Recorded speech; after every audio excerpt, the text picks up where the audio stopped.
สวัสดีทุกคนแฟนคลับบุญใส่ๆมื้อนี้เดินทางมาฮอดเมืองเวียงทองบ้านสำนามาพบกับหมอคำเมยนี่แหละหมอคำเมยยิงชื่อว่านางเคนแล้วเอ้ยเคน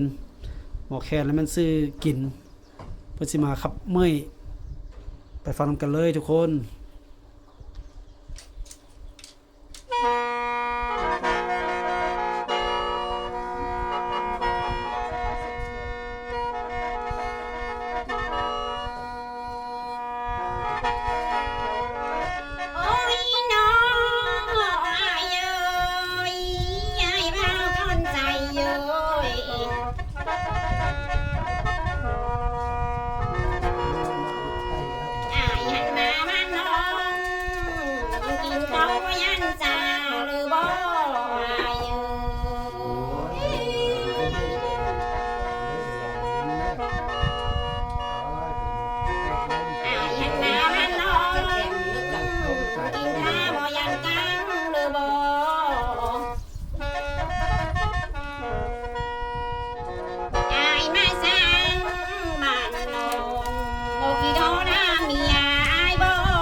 บัว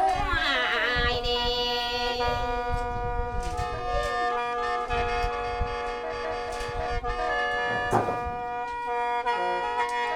น้องนี่นะเลยอยากพูดบัวเบื่อมาแทนเสือว่าลมอายเด้อายเอ้ย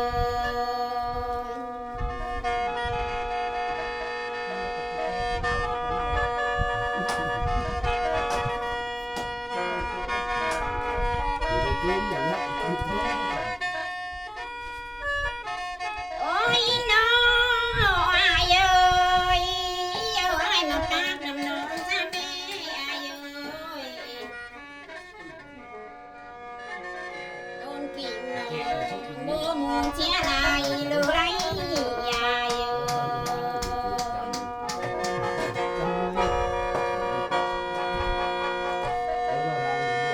เอาให้มาตากน้ำน้องซะแม่บ่ได้เสียชิวดูนา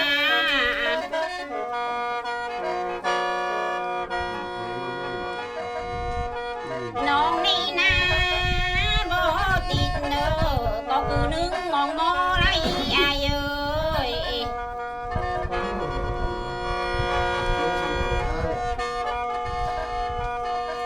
น้องนี่บ่ย่อก็คือนึงไม่เจียอะไรอายเอ้ยอายันนะบ่มาพาเนาเป็นเมียเอ้ยสาวกำลังสิคันว่าบ่มีไรไรเนอ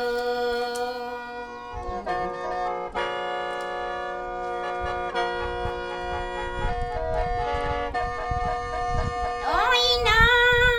อายเอ้ยยายายานายเนออายเอ้ย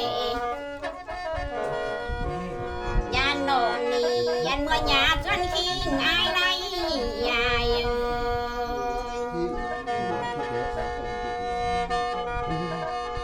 ย อย่ายานนายเนอยานน้องนี่ก็ไปกินสวนขายไรเนอ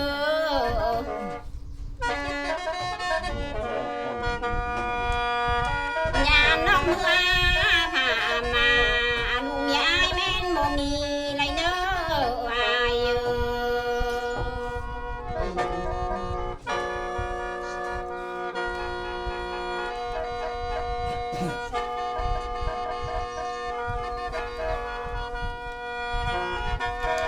โอ้ยน้ออายเอ้ยอายันเมานำน้องอายเอ้ยเด้อว่าสาวไม่ไม้น้อสามควายอ้ายก็แต่งบาเด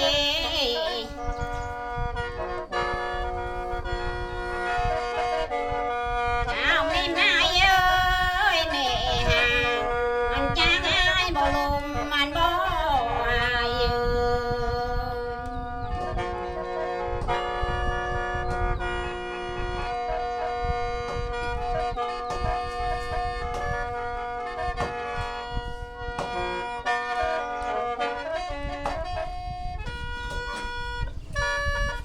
โอ้ยน้อ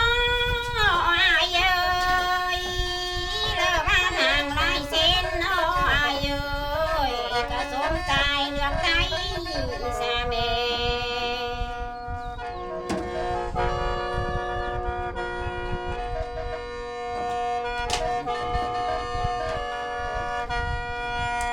สาแม่มาเอ้ยแม่ยังสมความอายเลือกเอาหันเด้ออายเอ้ย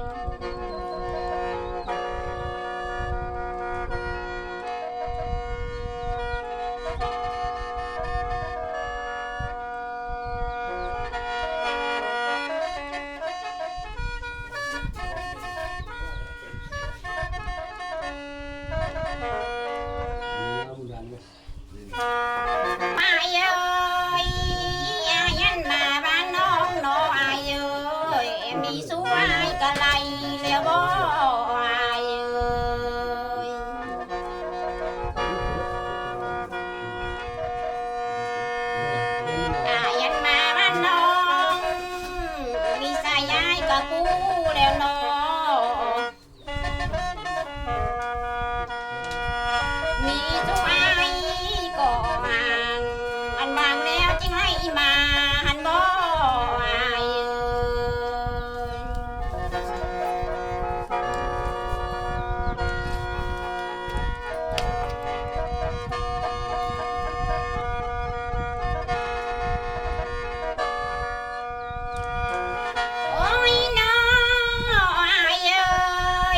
บ่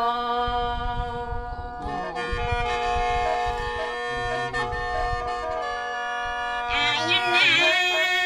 บ่ยังมากลางหลีใบก็แถวอยู่ยามยามเบิ่งแม่อายเอ้ย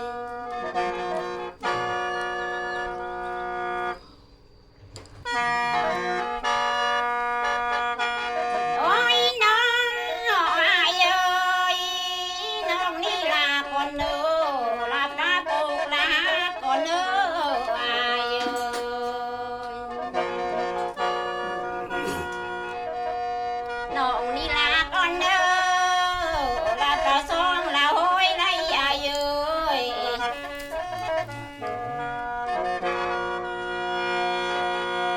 ลามาโกยลาตัวก่อนเด้อ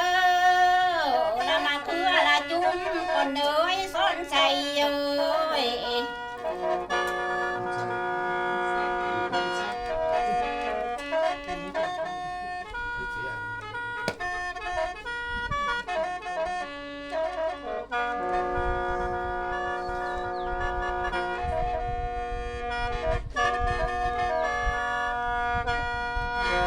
โอ้ยน้องอายเอ้ยน้องอันวันหัวเย็นหัวหน้าก่อนเด้อน้องนี่นายันหัวปลาหัวห้อยก่อนเด้อ เสียงขับลำใกล้สิจบแล้วเด้อท่านผู้ชม บ่แม่นโซดแม่นโซยมีงานนาจะคอยลำแล้วน้องอายเอ้ย ขอมอบกับใจเอ้ยเคนเด้อบ้านสมนาเมืองเวียงทองแขมบริกรรมไซยังโสดอยู่เด้อนี่เพิ่นว่าผู้ใดผู้บ่าวใดสนใจเป็นพ่อห้างพ่อไม้ก็ติดต่อเข้ามาได้ที่บ้านสมนาเฮานี่เนาะมาถามหาเอ้ยเคนเพิ่นยังโสดอยู่ซั่นเด้ผัวเสียได้4ปีว่า2 ปีโอเคบ๊ายบายพบกันในคลิปหน้าเด้อเว้ายอกเอาหัวซะเด้อทางไทยเด้อ